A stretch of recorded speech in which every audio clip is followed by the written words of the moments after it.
Most children, I think we've referred to, it tends to be for either behaviour difficulties, friendship difficulties, or some emotional difficulties that they were having. I'd definitely say that the children lacked confidence in their own ability. They weren't very independent learners, so they had to be supported quite a lot in order to get on with the task, or just reassured quite often. They really struggled to keep their emotions kind of under check. In the classroom, particularly if there'd been instances of break or lunchtime, they found it really hard to then separate that so they come into the classroom ready to learn. And so then that impacts on the rest of the class, because a lot of the time was taken up from adults. Learning time was taken up trying to calm these children down so they were ready for learning. It's getting them to think about their actions and how it affects others in the class as well, and letting them know that there's other ways to express instead of the anger way, which they're able to do now. Before working with you, I'm a bilingual person, and obviously I always had that kind of feeling like maybe I wasn't teaching the right way, or I wasn't very confident about the way I was teaching children. After meeting you and after obviously having experienced your coaching skills and being you always coming here and helping me, I feel now super comfortable. Definitely blown away by child, can I say child B? Yeah, I'm talking child B, yeah. That's child B, so yeah, child B, because knowing in September he was not able to even see the rain, and even, was it yesterday we had downpour? Yeah, so yesterday we had downpour, and I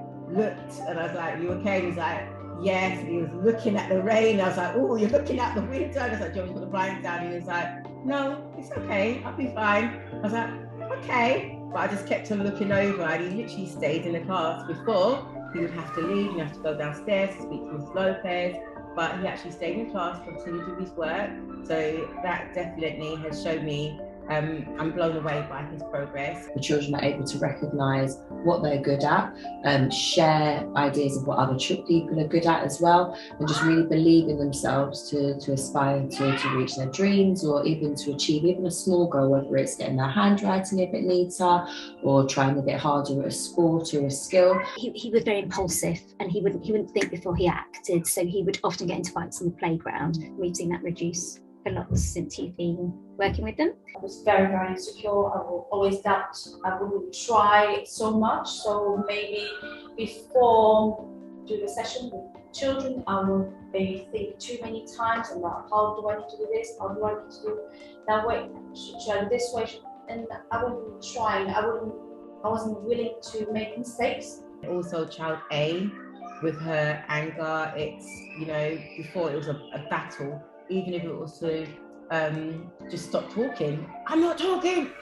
You were talking. But now it's just like, sorry, miss. And then sometimes it's like, okay. So yes, there's been a big difference. So even if they're not too sure, they've now got the skills to be able to give it a go, rather than sitting there and thinking, oh, I'm not too sure, so I'm just going to sit here and wait until somebody notices. Child D, it's his self-esteem.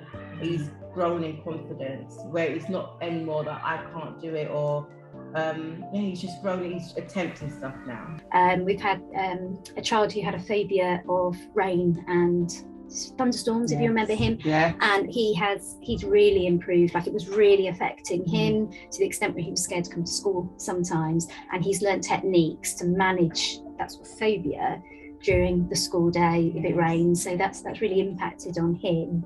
And I think just for some of them, their self-confidence, I think because they have that time to talk to, which as class teachers you don't often get that one-to-one. I think their confidence grew because they knew once a week, that you were in here, they could talk through issues. Their children are really motivated, they were really pushing themselves, etc.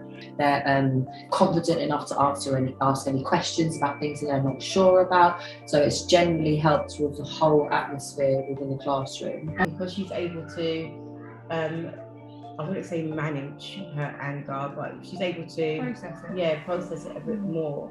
So by her being able to process it, it's made us as a class even more empowering, because our learning has been able to continue rather than having to stop and start and dealing with the issues that were going on. I used to be shy, and now I'm more outgoing, and I'm not I'm not shy anymore. Well, Now they're really able to take on that challenge and take it on without feeling just too nervous about it. They're really eager to take on a new challenge and do something new now. So I definitely say that's how the school generally, I'd say, has benefited from your service.